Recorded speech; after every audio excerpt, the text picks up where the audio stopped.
Hello, everyone, and welcome to InvenTank, the show for inventors, where I'm joined by a special guest host each week for some fun conversation and to help answer your burning invention questions. I'm your host, Lisa Lloyd, and we're streaming live today, or you may be catching us on a replay on Spotify, Pandora, or iHeart. In a moment, we'll take your questions in the order in which they're received, so feel free to drop them in the comments at any time. And today's episode of InvenTank is made possible by the Invention Accelerator, helping inventors to cut the learning curve and invent wow products, protect them properly, and get in front of the right people at the right companies to pitch like a pro for license. This week, my guest host is Joshua Esnard. Joshua has grown from humble beginnings to a wildly successful entrepreneur with global product sales. After being featured in Forbes, GQ, Black Entrepreneur, and landing a deal with Daymond John, same shark as me, on Shark Tank, Joshua has become a highly sought after entrepreneur, businessman, motivational speaker, and consultant. So welcome, Josh. Thank you so much for joining me today. Thank you, Lisa. Thanks for having me. I really wish the Invention Accelerator was available when I first started my business. It would have saved me running through the burning thorn bush situation so many times. I know. It is easier than going to market, which we're going to talk a lot about today, licensing that is, but it still has its rough spots that can cost you everything if you don't know what you're doing. So yeah, I totally get what you're saying. So you got started kind of from a deficit. You know, you didn't start off with a bunch of money in the bank and all the education or some entrepreneurial parents who were really encouraging. Tell us a little bit about your start in this business. Yeah, so this started many moons ago. I'm from St. Lucia, which is a very small country in the Caribbean, very beautiful. My parents had me, like my mom was 18 years old when she had me, and they were still going to school.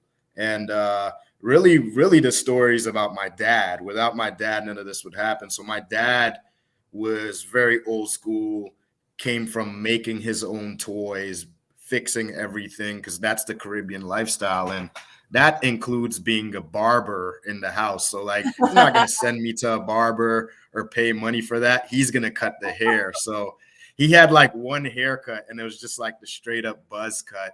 And that's kind of annoying for a kid who's getting to the age of like 13 years old. After a while, people start noticing like, you know, you don't ever have any different haircut, but just a buzz cut. And at that age, you're trying to be popular and wear FUBU and stuff like that. And, you know, trying to ask girls on dates and you can't have your hair just whack. So I ended up trying to pick up his clippers and cut my own hair as a 13-year-old. And I ended up with like cheetah spots in my head, like bald spots. And actually, till this day, I love wearing hats because I just grew a complex of messing up my hair so often. But when I was cutting my hair, the hardest part of cutting my hair was getting those precision lines and curves because my hand wouldn't be steady. So, you know, I'd end up messing up my hairlines. So I figured that if I can cut up some folders and pizza boxes and like detergent bottles into these templates and put it against my head, I can like go as crazy as I want with the trimmer and I wouldn't mess up my hair because I'd have like a guardrail or a stencil. And that is actually when I came up with my first invention, which the company's built after, the hair grooming and shaping tool, which is called the Cut Buddy shaping tool. And I did that at 13 years old, but I didn't really know I had anything for 15 years. So I don't know if you want to talk about that or if you want me to keep going with how it ended up getting to being a product. But oh man, well, this is your show, not mine today. So you can go, you know, in terms of like what our audience is, I'm sure most curious about is what those challenges were, why you decided, for example, to finally pull the trigger after so many years. For sure. So for 15 years, I used this template tool, right? And it was my go-to. I probably went to the barber 3 times in my adult. Yeah, saved a lot of money. So I'd cut my hair before job interviews, dates, before anything important. I would cut my hair with this tool and just put it right there. It was green. I put it right back next to the sink and, walk away and didn't think of anything. And really where the turning point happened was I was moving into duplex with my now wife in like 2015. And we were trying to push a treadmill through a narrow door and it wouldn't fit. So we had to take the door off the hinges to get this big treadmill in that we still don't use till this day. But it gets better because this treadmill is going to become a statue at my house one day. We finally like pushed this treadmill in and we struggled to get it in there. And I was so tired and I was like, babe, I'm so tired. And she's like, we need to put the door back on the hinges because the landlord will get mad. And I was like, I'll do it some other time. And she said, you never finish what you start. And ouch. I took it more serious than, chores of just putting the door back on the hinges. I think she was talking more serious, like, you're content with your job. You go to the bar, you go out partying, and this is just this cyclical lifestyle that you have. And you are such a great person and smart and have all these ideas. You should jump at them. And my friend wrote a book, Andy Enriquez, he wrote a book called Show Up for Your Life. So what I always say is like, I wasn't showing up for my life. And at that point, I grabbed this inventor book that I have. It's like this green composition notebook that we all used in the 80s and 90s. And it had exactly. And it had like 100 inventions in it. And I simply opened the page and was like, first page, that shaping tool that I had drawn many years back and I'd been using. It's like, let me see if I could invent this thing. So I took it to a patent attorney and filed for a design patent for that product. And I didn't really know what I was doing. I was like, got to spend all this money. I think this invention will work. It's the first page in my inventor book. And that's really how I became the journey of being an inventor. What I didn't realize for 15 years is really what I was doing was, product research and development. I was iterating my designs and seeing how flexible different materials were and how perfect the cut would come to a professional barber. So I had 15 years of product development R&D. Yeah. So I already had like a ready to go item. And luckily, my father-in-law is a CAD designer and he makes prototypes for the military and Cornell University. Wow. And he drew this thing up in CAD like in an hour. Like it was child's play, which is funny because he's made stuff that's gone and done research with the moon and going out to Mars and like looking like things that are genius. And I think this is the most famous tool for him right now. It's like he's like, you made the cut, but you designed the cut buddy, but I also designed this proton phasing rock thing too. So he designed it for me, and that's why I always tell people if you're dating someone and you're an inventor, just ask them what their dad or mom does, and if they don't do CAD design, just move on to the next person and onto the next date. Qualify your mate by what's in it for you. Right. Great. I want to know what the whole package is here. We just want to get that cleared away right up front. Right. Yeah. So oh my God. That's with him creating the CAD and me paying thousands of dollars for this patent, I was already beyond broke using my credit cards and stuff like that. And at that point, I started going to pitch competitions. Like I went to Black Enterprise one. I went to this South Florida, I forgot the name of it. I went to these other ones and I kept losing and I didn't understand. But I knew what the world was looking for was like the next app or innovation in technology. And I came there like, the cut buddy's going to save the world one hairline at a time. And I was like focused, and I remember ending like my pitch, and the whole crowd would just be like crickets, like the cut buddy shaping tool. There's no technology there, but it's funny because none of those companies that beat me, I think, are even around now, that had these app ideas or whatever. So like I had to lick my wounds and go back home with no pitch competition wins and realize that I had to bootstrap the company. So once again, I beat that credit card up, all the money I was making from my job at Broward College. My grandma, rest in peace, COVID took her. She gave me like $2,000, and my parents gave me some money as well. So like with that little bit of money that I got together, I manufactured the product overseas in China. And I remember, how many units did you order the first time? How many? Yeah, so I ordered 3,000 units. Okay. And they came. I didn't know anything about freight and all that stuff. So I'm like, told the manufacturer, just put it on UPS. So it probably cost me an arm and a leg. And on top of it, it arrived December like 20th or something, which is like during holiday season. So paid an arm and a leg for freight. All these like 100 boxes show up in my garage, stacked up and everything, right next to that stupid treadmill, you know. So but I gotta give thanks to that treadmill, because if it wasn't for that treadmill, none of this would have happened, you know. So it's like a part of the family now. Exactly. It's down there, still not being used, but I'm just waiting for the perfect day to like spray paint it gold and put it on like a rock statue situation. When people drive by my house, they just see this treadmill. All right. So how much do you remember? How much? I know you're saying you're not really sure about the shipping part, but do you remember how much all in you were into it for about at that point to launch? How much you risked?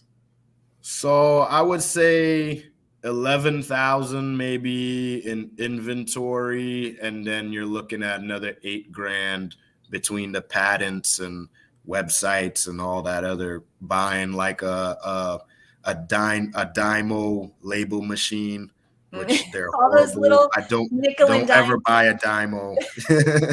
Buy yourself a Zebra or another brand. That thing used to be like beep beep beep, and then it would jam on me. But nowhere. Okay, so almost 20 grand in. That's a huge risk for a young man just out of college who's putting it on credit for the most part. You're like, I think, very close to, if not exactly where I was when I went on Shark Tank at this point. Like, oh dear God, what have I got myself into? I just need to get to that next level. I just need the help with pushing it out there. So, but you managed to get some sales. Didn't you have several $1,000s in sales before you even went on Shark Tank? Yeah. I before I went on Shark Tank, I want to say I was at $700,000 in sales. So what ended up happening was I started doing these videos with cool rap beats in the background, and me in my element in the bathroom, cutting my hair and stuff like that. And like, I would say, you know, here's a coupon code to the website and you could buy this tool. Now, like, I started getting some sales, like 2 to 3 sales per day. And that was exciting to me, because I was like, maybe I could pay off my Hyundai Sonata car loan with this. This is exciting, you know. And it started to plateau. And like, I started looking at the videos, and like, I'm getting people saying like, look, he has a 5 head. People saying, look, he has a Vegeta head, which is a Dragon Ball Z character who has a very animated forehead. Someone said he has a McDonald's arch on his head. And then someone that was really clever said he's ahead of his class. And what these people were pointing out was that I was actually going bald. My hairline was receding when I was pitching a hair product. Like, I'm bald now, you know. So I was pitching a hairline product for precise hairlines, and my hairline was receding. So people just started roasting me. And I remember like I was getting depressed. People I are was ready nasty. to just shut things down. But it's funny because you'd still see comments like, yeah, he has a receding hairline, but the product actually works. And they would tag other friends. So That's nice. I was still ready to give up. And I got an email one day from one of my users, customers, and the email said I take medication and my hands shake. And because my hands shake, I could never cut my hair perfectly. And they said, with your tool, I could steady my hand and cut my hair perfectly. And I would just like to thank you for making such a beautiful tool that allows people with disabilities to have nice haircuts too. So, and you get the validation, and all of a sudden, how do you feel? It's like, okay, there's. So at that point where you're like feeling like this, and then you get a sense of what your mission is finally is to give someone confidence, feel better about their look, and go on to take over the world. You're helping people with disabilities. I start looking at some of my reviews on Amazon, and it was like a lady that has 2 autistic children that can't go to the barber shop was praising the product. Active military guys across the seas using the product, broke college students, even barbers in training. And what that allowed me to do was really realize who my target market was. Right. Because I had no training in entrepreneurship or business building, but that was like a sign. Here are your low-hanging fruit. Go after these guys. So one day I was like, okay, I know YouTube is the right channel because it's the how-to channel and we're teaching how to cut hair. So I decided to go on YouTube and find people that match those demographics, whether it be a mom that's cutting hair, a college student, or someone that matches, you know, someone with a beard that wrote a review, right?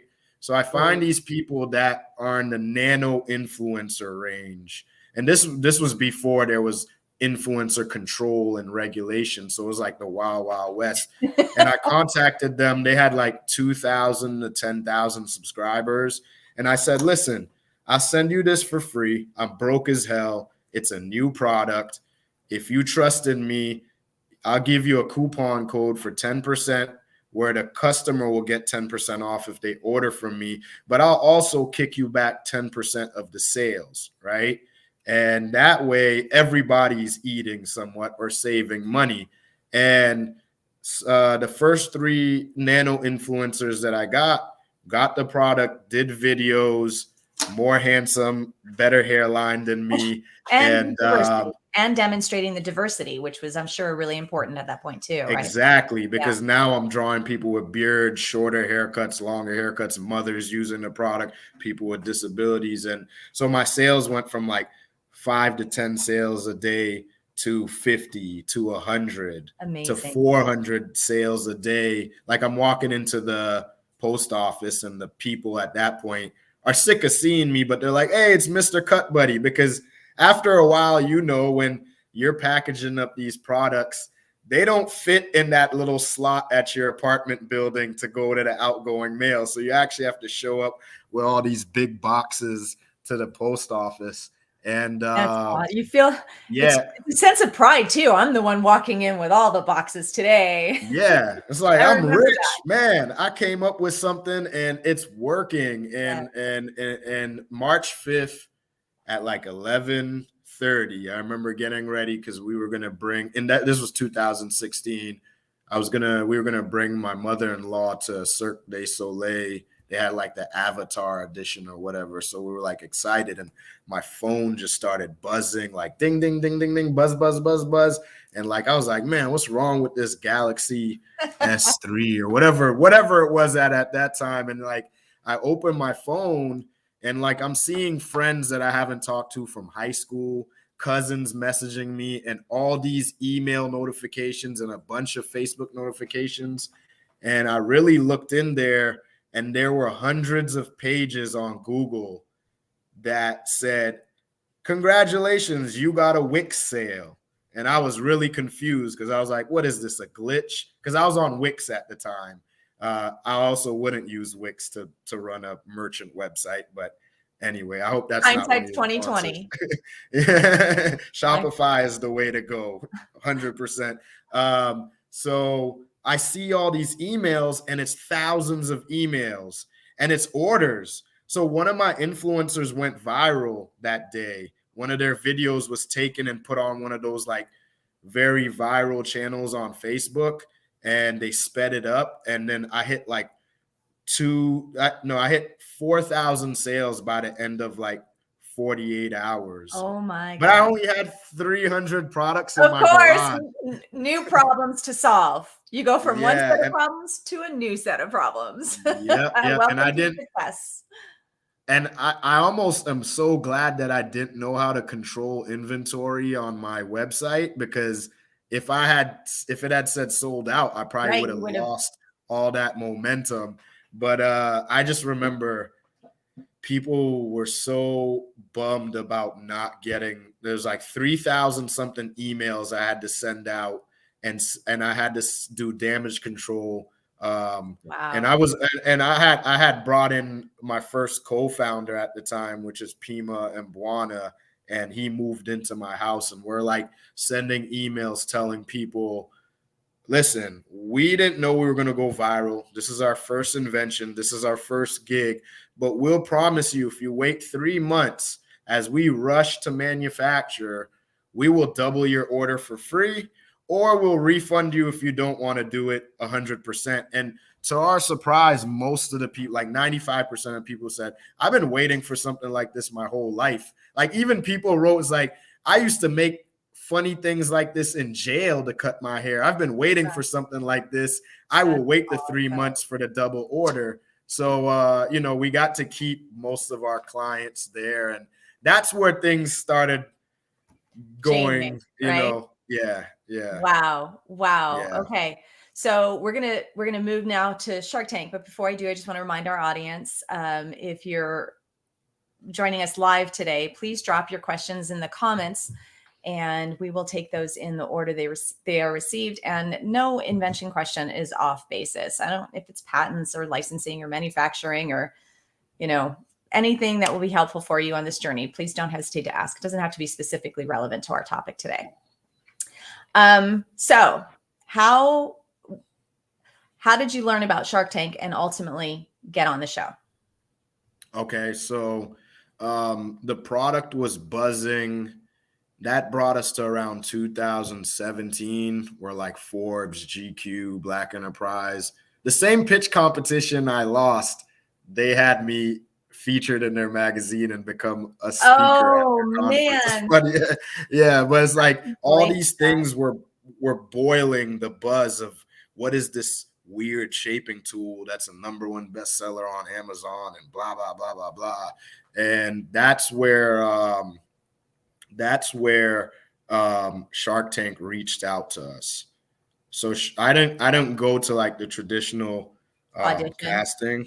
Yeah. I got one of the producers reached out saying, are you interested in this? That's what happened to me too. I was at a pitch competition that I did win. And then the producer came over to me afterwards, but it was for season 1. So they didn't have enough people for the show yet because no one knew about it. So they weren't getting a big enough cast. I always joke and say, I don't know if I would have gotten on if it was season 2 or 3. Certainly not today, I don't think. But anyway, I'm excited.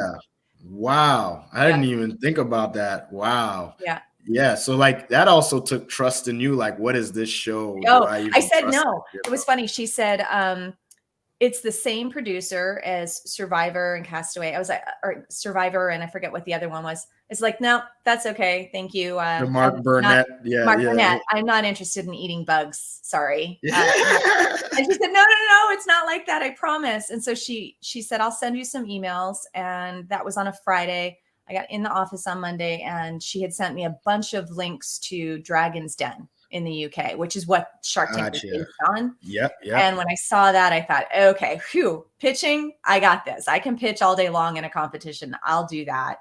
And that was how I ended up getting in. Yeah. So. Wow. That's great.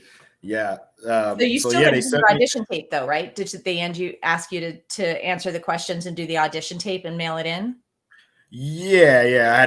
I had to send in the audition tape, and I mean, that went well, and that was like maybe like 5 months before the show.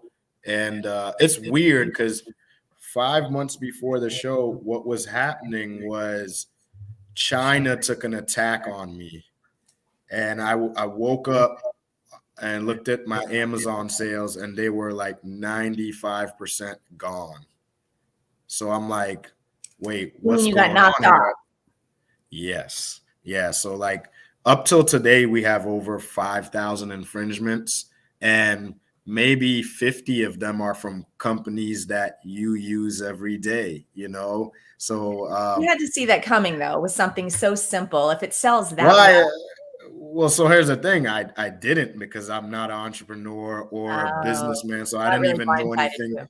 I didn't even know what an infringement was. I always laughed like, oh yeah, I have the bootleg Chinese version of Tommy Hilfiger, but I never sat in Tommy Hilfiger's seat and was like, damn, I see I Tommy get it. Hilfiger is probably mad as hell when that happened. But I Right. think the lady from Spanx was the one who said, like the first time I ever read it is like, if you're getting knocked off, then you got something special, and you're good, So I was like, hey, it's a good problem to have, but the word problem is still in the Right. statement, Yeah. So Yeah. we're leading up to Shark Tank. My sales are almost diminished in 2017. And that's really why I keyed into saying, yeah, let me go on Shark Tank and try and find some help to control these knockoffs. And also during that time, I was setting up a licensing deal with a major clipper company who was going to put my product in the same box as clippers and trimmers and sell it in retail. So like I was getting ready to finalize that deal right when I was going on Shark Tank. And on top of it, my son was my firstborn was coming into the world 2 weeks after I was on stage at Shark Tank. So it was like crazy stuff going on. And you remember the experiences, like they sit you in these trailers for 1,000 hours, and then they move you to the green room for 1,000 hours, and you're hearing the pitches and the sharks laughing and whatever, and you're so nervous. You're like, man, what are these, like, are they gonna like me? They're having fun with these people. Maybe they used up all their happy energy, and when I Or go maybe the out, money's they're gonna hate gone. it. And like I remember they brought me outside, and it's funny because I was outside and Grant Cardone randomly walked by me. I'm like, what the hell? Like I'm Oh my, outside, and wow. because the producers are like, all right, you're about to go on in an hour, pitch it to us and make sure it's right. So like I pitched it and I kept messing up. They're like, Josh, you've never messed up your pitch. Even from the first day we met you, you memorized it and you were good, and you're messing up now. And it's like, get it together, Josh. And I'm like messing it up. And like, I finally get it one time and they're like, you're going to have to go with this. And I remember like walking out there, and standing on the tape is the worst, where they're like, Oh my wait gosh. for 2 minutes as we adjust the cameras and the sharks. No, Josh, it's so funny. I got out there, I hit the mark, the red X, and I started my pitch, and I hear cut. I forgot I was on a show. And so now I'm embarrassed. And for our audience sake, at the time when I was on, there was 7 cameras that were all moving around. Some are in the sky, kind of flying at you in the face, and some are on the ground, and these sharks just sitting there staring at you. So yep. I have to start over, and now my heart is pounding 10 times harder than it already was, because I have to stand there, like you said, for a minute or two, whatever it is, while they're getting their shots, and then they say action, and then you can start your pitch. Okay, so yes. Yeah, I remember standing there for 2 minutes trying to think of the first few words of my pitch, and I'm like, yo, I'm coming. What's my pitch? What's my pitch? Oh my God, what's my pitch? What's my pitch? What's my pitch? I'm like, and then when they're action, somehow I found it. I was like, boom, all right, let's go. And there it is. The switch was flipped. All right, so before you get too far into your pitch here, JP asked a question. It's a good question. He asks, when did you set up your C Corp? I'm curious. Did you do that early on in your career in the business, or did you wait until after you ended up doing this deal? So that's a great question. I'm actually I'm not a C Corp. There you go. So I started out as a sole one Proprietor. owner LLC, and then I moved on to a partnership LLC, and then we'll become an S Corp in the next 2 months, There you as go. we're taking on more funds and funding. And I don't know if he knows the dynamics of the different businesses, but with an S Corp, if you're trying to take on investors of different sizes, or if you're doing crowdfunding, you don't want to send a tax bill to 1,000 people. If you did crowdfunding every year, you want it to flow through and tax the actual entity instead of the actual owners. So that's why I'm transferring to an S Corp soon. Awesome. Okay, so they call action, and you hit it. Now, your show is not, it's on Amazon. In fact, if people want to, or sorry, on Hulu, if you want to watch, it's season 9, episode 11, correct? Season 9, episode 11. Got it. I apologize. There's so much great conversation going on that my battery's running. No worries. So for those of you who want to check out Josh's episode, check it out on Hulu. It's season 9, episode 11, all about the Cut Buddy. So I will say this too. While I was sitting in the green room, and I'll buy us a minute while you're getting set up here. While I was in the green room, the producers came into me. And so people can imagine it's not like literally a green room. You're basically on the sound stage, and what they have is, and I assume it was the same for you, maybe not, Josh, but the curtains hanging from these 50-foot ceilings. And the curtains were creating these mock rooms. So I'm basically just on a concrete floor in a metal chair surrounded by 4 curtain walls. And they come running in and they say, the sharks aren't biting. The sharks aren't biting. And I'm thinking, okay, is the camera hidden here somewhere? Like, people don't say this in real life. That's weird to begin with. Yeah. And they said, we need you to lower your ask, because again, season 1, they're trying to make television and no one was getting any offers. And I happen to know that the person that was on before me had a bicycle that basically, I mean, it was tantamount to catching air for an extended period of time. And it was dangerous, and he wanted $1 million investment. He had no sales. It was all on paper. So those were the kind of deals that were getting presented leading up, which is, in my opinion, in hindsight, why those people weren't getting offers. But the producers were convinced I needed to ask for less money. So I called my CPA, we figured out a new number, and I went back in. I went into it instead for 150. I was there to ask for 250, which is really what I needed to do it. And as I'm sure you know, in hindsight now, it's always more than what you think it's going to be in terms of costs and expenses. So I'll keep it 100 with you. I didn't even know what I needed or whatever. I just came up with a number that sounded made up right. a number. And I padded a little bit on top, and I was like, hey, maybe they'll come back or whatever. But they still got me. They still sharked me. So oh man, you were so strong. You put up such a great, first of all, you presented incredibly well. You answered all their questions. And I know the taping usually, especially when there's a negotiation going on, it could be 45 minutes, an hour or longer. And it gets edited down to a short period of time. But what we got to see was really exciting and very well done. I did have a question. So you mentioned earlier the diversity, and it's not just hair types, it's skin types, as in color types, different people. It was really you were being stereotyped for really just the Hispanic and the Black market, right? Whereas 100%. anybody could really benefit from this.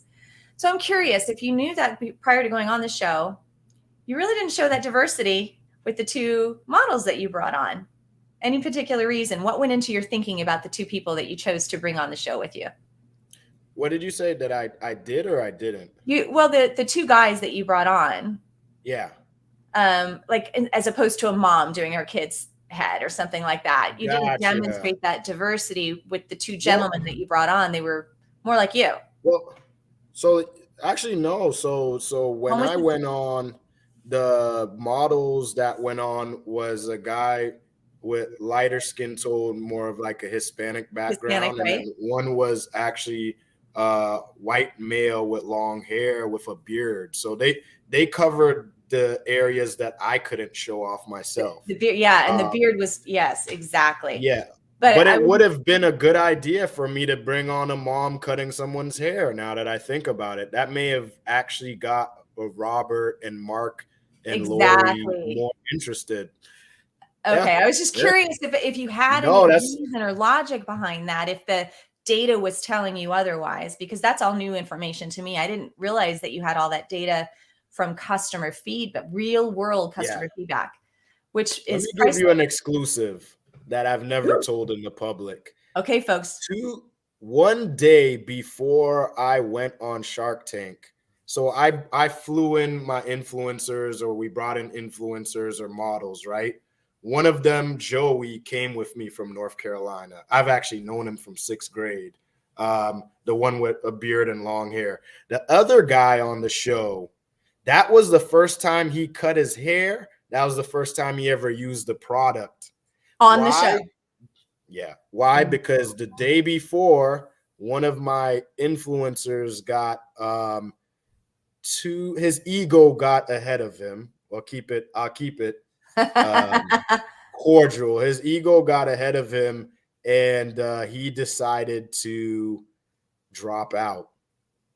And he dropped out after I did the rehearsal. Imagine that. Oh my goodness. So imagine calling the producer saying, I know I'm filming tomorrow, but I lost one of my models. So I had a casting call at the pool of the Best Western, or wherever the heck we were staying, with 20 different people that lived in LA, and they were songwriters because we used to manage music producers. And my co-owner, Alex, he was a music producer, and he had songwriters that were like, we're willing to do gigs and stuff like that. So this guy came in named Drew, last second, was like, I'll do it. And we're like, all right, we're going to go with it. So the first time he ever used the product or even touched the product was on the show. So imagine how nervous I was. Like, here you go, use the product. And I was like, oh shit, I hope he does it right. I hope he does it right. So he did it. He did it right. Right then. Wow. Well, he did. And you did a great job. Everyone did a great job presenting the product, and the Sharks even were impressed by it. Talk about, tell us a little bit about that negotiation process and what that was like for you, especially since it was your first time doing anything quite that serious.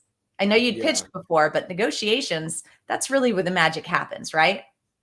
Yes. So that was a tough situation because, you got to be doing math in your head. That's right. Really quickly, as you're already nervous, and I already cried twice as they're telling me stuff. But so Mr. Wonderful, shout out to him, right out the gate. It was like probably within 5 minutes after I pitched, he offered me a deal.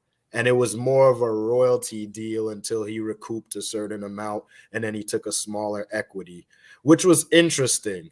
And many people till this day say that was a better deal, honestly. And it was a better deal, but was it the right strategic partner is the question. So with Daymond, which I had to work really hard with to try and get it pulled in, when he offered me the deal, it was a no-brainer because we're talking about a story coming full circle.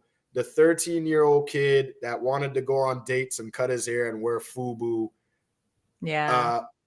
Meeting the guy who did FUBU, talked about Power of Broke, which is literally my whole story.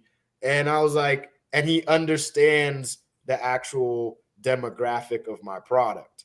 Yeah. Now it's funny because in 2022, I have a bald head shaver, and Mr. Wonderful would have been like a perfect situation at that time. So I had to go with Daymond because I went there to do a deal with Daymond, So just to tie it up with a bow, share with our audience what your deal was with Daymond. Yeah. So the deal was for 20% equity for a $300,000 investment. And since being on the show, did that help with the knockoff issues and the stabilization of those sales? So what after the show, Daymond and I, due diligence and stuff like that, we actually ended up working to try and get me over towards that licensing deal over the hump.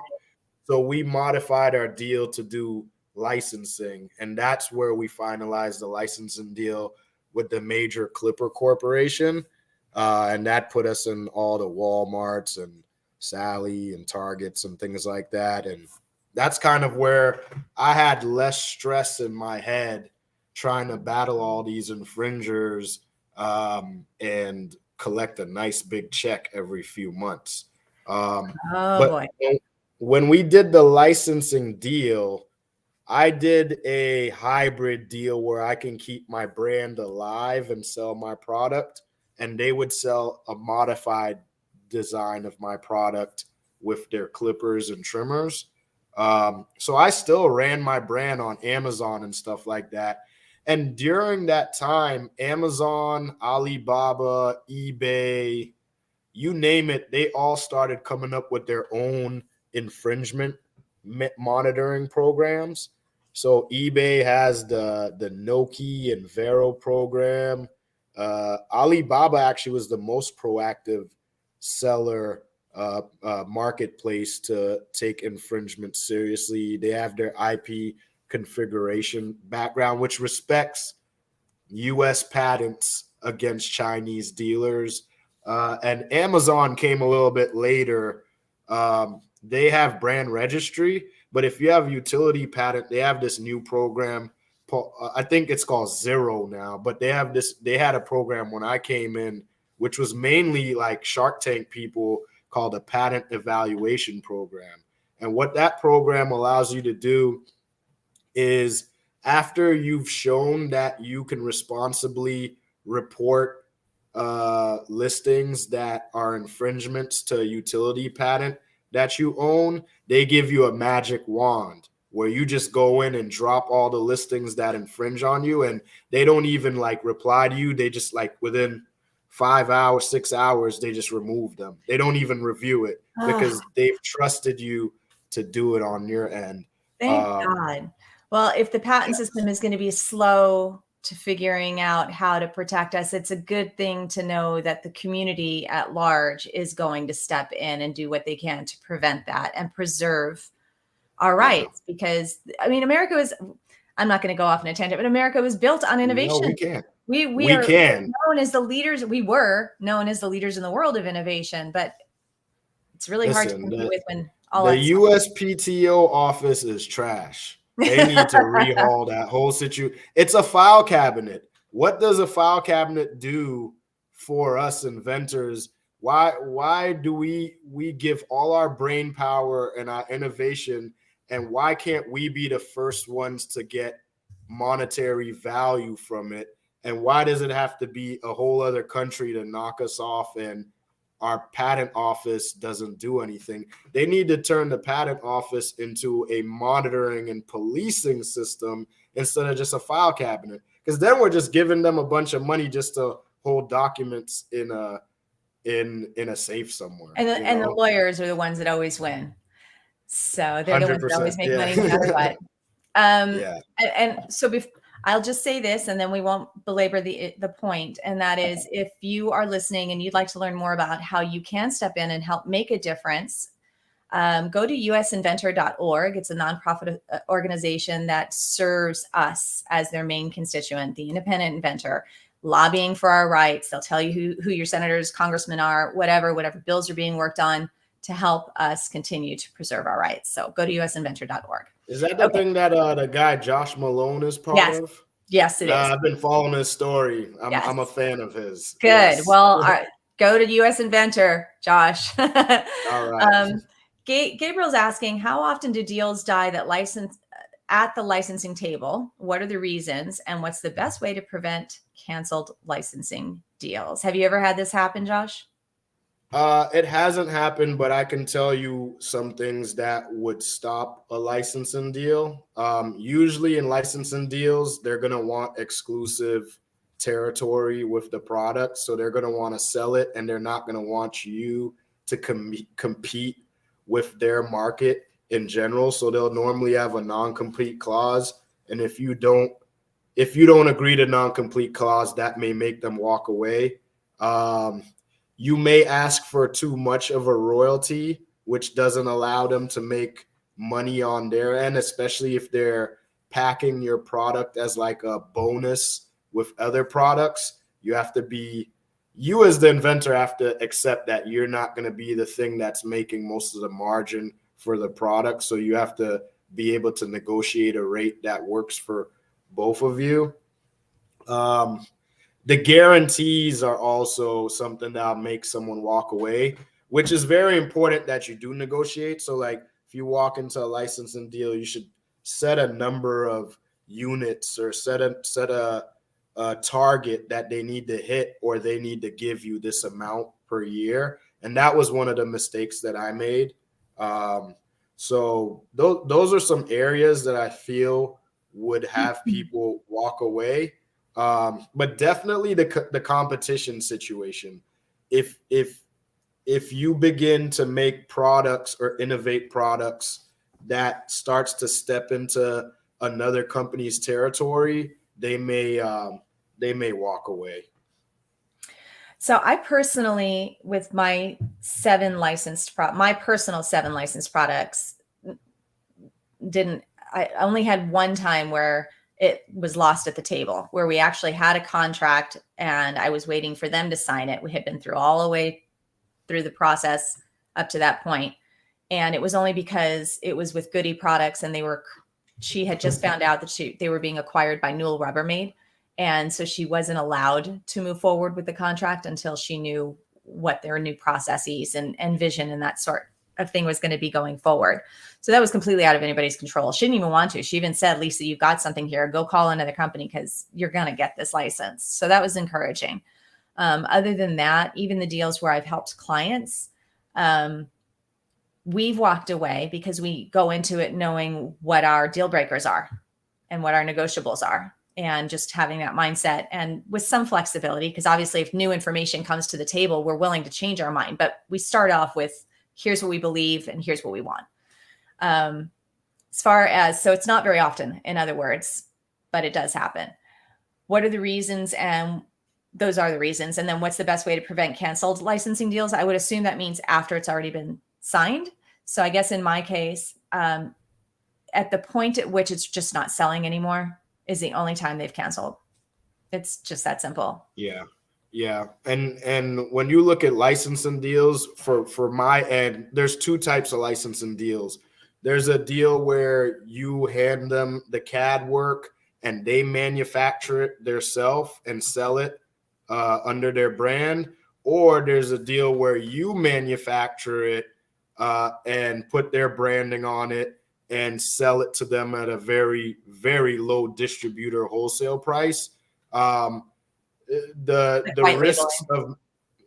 risk of white labeling and making it, being a manufacturer of record and then sending it to yourself, is that if you can't produce the amount of units, or if you have quality control issues, then they can walk away from the deal. But then there's pluses and minuses to allowing them to manufacture the product, because you don't actually know how many products they're actually manufacturing and telling you or not telling you at the same time. So like, you got to weigh the options. But the number one reason where you might get canceled for white labeling is if you have quality control issues where your products are broken or being returned at a high rate at retail. They'll just drop you, and they'll probably have that in the contract. If you have a higher than 5% return rate at Walmart, we will drop the licensing deal or whatever. Well, you may have started out very green, but now it sounds like you have a PhD as an entrepreneur. You have come a long way, my friend. Listen, I've graduated some type of degree in this. I'm just going to call you Dr. Esnard from now on instead. Yeah, it's a straight battle scars in this situation. Like I'm war ready whenever now. So tell me, I'm going to ask you 2 questions that are similar but opposite. All right. Tell me where you feel like you made the best possible choices for your business? What was the smartest decision you ever made? To jump back in it, to jump back into innovating and going to retail as my own brand. Controlling the narrative of making haircuts easy and being the one that's actually pushing that industry forward, and also forcing other companies to run behind me, or run after me.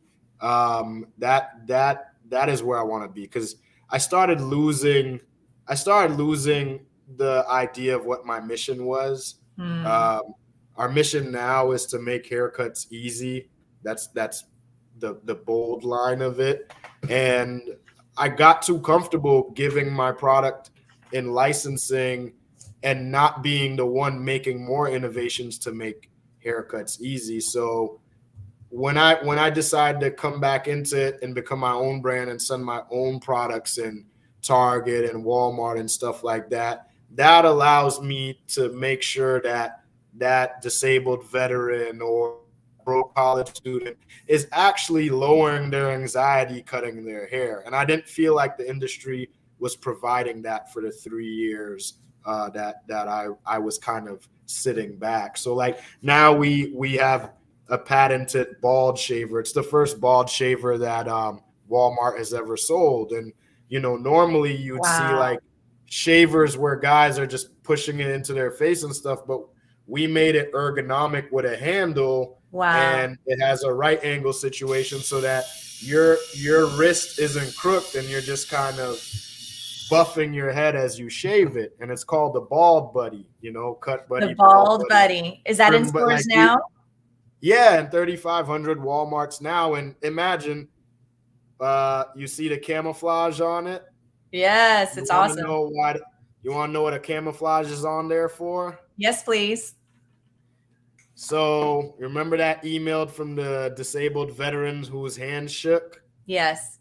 Well, that is now our social mission, is to give part of our proceeds to veterans with dexterity disabilities and mental health disabilities as well. And all because of that email, when I was ready to give up and I got that email from the veteran, that is why there's the camouflage on there, because it's part of our social mission. So we give back to veterans, and I try to do more of like the find stories of people that need help and donate directly to them. But we also work with the VFW as well. So, that's something that's near and dear to me. I never served in the military, but they're like the Avengers for us, and I don't feel like they come home and get enough care that they need. So whatever little drop of help that we can do, we do, All right, before I ask my second question, Gabriel is asking, how long are licensing agreements and how much time do licensors usually give inventors to go over them? 10 to 20 pages or more like 100? Oh, you're talking about pages? Well, it's funny. My licensing agreement was probably like 3-4 pages only. And then I have a licensing agreement with other inventors, and those are maybe like, I'll say like 10 pages. They start getting longer as you start adding addendums and stuff like that. Right. Yeah. So most basic licensing agreements, 5-6 pages, unlike the 35 or 40 page document we had to sign to be on Shark Tank, right, John? Man, what? Yeah, I was like, what is this? I couldn't read it without falling asleep. So yeah, I don't even have enough paper in my printer to print this. I know. It's like we're killing trees here. Okay, and then how much time do licensors usually give to inventors to go over them? Whatever you need. I mean, they're not in a hurry. You are. So trust me, you're going to want to get it done. Yeah. I set the tone of that usually. I'm the one that sets the tone saying, listen, if you don't sign this, I'm going on Shark Tank and I'm already talking to A and B. After Shark Tank, I can't promise you that you will have this offer. Like you gotta show that your product's important and you gotta fight back. Set the tone. Try and set the tone, but don't be don't be an asshole, I guess. Yeah, right. They're not going to rush you unless there's a reason for it, which I have not experienced personally. I suppose it's possible, but generally it's going to be whatever you need to take to get through it. Make sure you're crossing your T's, dotting your I's, getting the right feedback or advice from legal, and then sending it back. Wow, I can't believe we're coming up on just 5 minutes left in the hour here, and we've got a few more questions. So before we go here, let's try and get them all answered. Julia, hello, Julia, one of our students at the Invention Accelerator. And Derek, I see you here also. Thanks for joining. In hindsight, best advice for a first-time inventor with a patented product looking to license, which is very close to the question I was just about to ask you, Josh. She says, I get discouraged and impatient. What can I do on a daily basis to keep myself in it? Honestly, I think having resources like this keeps you actually motivated, like watching podcasts or reading books like Daymond's Power of Broke, like knowing there are the rest of us that have actually gone through this. Yeah. Find yourself another buddy inventor or someone who has licensed a product so that you can call them and vent every week. I mentor an inventor. Dunn, North Carolina, calls me every week. Most of it is venting, and that's necessary sometimes. I have one of my best friends is an inventor of, it's called Self-Cut System. It's a 3-fold mirror that's in Walmart as well. Every week we spend an hour basically venting for 45 minutes. You gotta let it out. And then on top of it, listen, mental health is important, even if it's your therapist that you have to vent to about discouragement. At least get it out to somebody. Right. I totally agree with you. In fact, when I started the program, the whole reason I created a mastermind group inside of it is so that we can support and encourage one another. I find, and I have found that when I get, and it happened to me recently. In fact, it doesn't matter whether it's a product or a business that I'm working on. Sometimes you just you get stonewalled. And it's discouraging and scary, and you don't know what's on the other side. But when I look back at my life, at all the times I got stonewalled and how I survived it, it gives me the courage. And it also reminds me that I need to reach out to other people, like you're saying. Like I need to talk to someone. I need to be able to feel safe enough to say, I'm freaking scared right now. Shit. Like I'm just I'm thinking about quitting. So having those conversations it helps pass the time. It doesn't make it go away, but it helps pass the time until you finally do find that success is what it does. Yeah, I would say also get numb to the word no. Man, I love the word no now. It excites me. Like not in a creepy way, but right. I'm saying like people rejecting me, it excites me because I'm like, oh, you don't want this? Well, in the next few years, I'm gonna take space away from you on the shelf.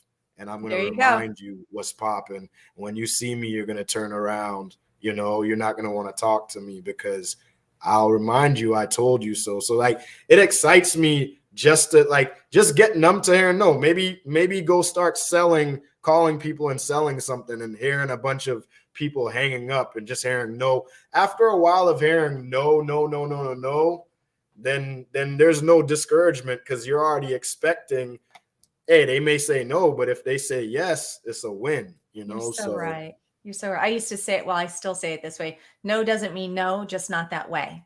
Yeah. And the only, right? And I've been quoted actually in books on it. Donnie Deutsch from The Big Idea, he wrote a book and he quoted me on it. But here's what I've learned again, now that I'm 53 years old, in hindsight, that phrase really only works if you're willing to accept that the no doesn't mean no, it means another way, or that just not that way. That other way, you have to be open-minded. Maybe it's not this product, for example. If you're not willing to believe that it's not this product that you're going to find that success on, then you're not going to iterate on it, pivot, push through the walls. You don't have that why, that deep driven why. Like you said earlier, Josh, that passion came back to you when you realized you were helping people, which is the sweet innocence that came out of that. Would you say 13-year-old kid who invented the product in the first place? Mm-hmm. That little boy, when he came up with it, he wasn't marred or scarred by the world yet. He just had that innocent solution. And that beautiful solution is what people are buying. And when all these assholes come at you and say no and all this, Okay, no, why? Explain it to me. If you know your why, then you either overcome their objection or you learn from them and you change accordingly. Either way, it doesn't mean no. It just means not that way. Yeah, water is the most powerful thing. It's gonna make a way through something. And you've seen water cut through rocks, you know. Maybe it takes 100 years for it to cut through rock, or 1,000,000 years, but it finds its way somewhere. I don't know I if that's love Bruce that. Lee That's or whoever good. said it, but it's like even looking at nature, I weirdly spend a lot of time watching ants. I have an ant tattooed on my chest, actually. Because they can Ants are resilient. Ants will communicate. They'll build bridges together. If they can't make it somewhere, they will figure out a way to bring something back to the queen or the nest or whatever. So there's always a way. You just have to read 48 Laws of Power. You'll figure out a way to play the chess game the right way. 48 Laws of Power. I haven't even heard of that one. I'm writing it down. Okay, we are just about, actually, we're supposed to be out of time, but I want to get in one last question before we wrap up here from Kimberly. Yeah. She asks, do you have regrets going on Shark Tank? If yes, please share. It's a good question. 100% not. Like, so if I were to do it again, I would be much smarter in the way that I went about things. But the proceeds of Shark Tank airing and the opportunity, listen, all I have to write is, hey, Lisa, who's a buyer at Target. Hey, Lisa, the Cut Buddy times Shark Tank product. That's my subject line. Yeah. Before I went on Shark Tank, when I wrote letters to buyers at Walmart and Target, I'd never get a reply. But once I put that little Shark Tank thing on there, I know I'm going to get some kind of reply, whether it's a no or yes. I know I actually am going to get a reply, you know? So listen, even if I didn't get an investment, the most important thing is for your episode to air. And once it airs, you take that key and you go open your own doors. I don't talk to Daymond much because Daymond knows I don't need Daymond. Daymond just knows that I just need been on Shark Tank, and Josh is going to go be scrappy using that little bit of information to open many doors, you know? So use it when, I could have another hour-long conversation with you about that. But as Julia asked, she says, you're wonderful, amazing, bring you back, which I would love to have you back another time. Everybody, the notes are all coming in from Mark earlier too, just how great it is. So thank you so much for joining me here today, Josh. No problem. I'm sorry that it's time to wrap things up, but I hope that you've enjoyed the show today. I'm pretty sorry too. Yeah, right? It just flies by, doesn't it? I know. Help us get the word out, folks. If you like today's show, please consider sharing from the platform that you've joined us from today. Just share it with your network or anybody else that you think might benefit from knowing about us. You can also check us out or our replays by looking up InvenTank on Spotify, iHeart, and Amazon Music. And when you subscribe, you help me get more great guests like Josh today as we grow our audience. So thank you, everyone, for joining us. Dare to dream and imagine what's possible when powered by innovation.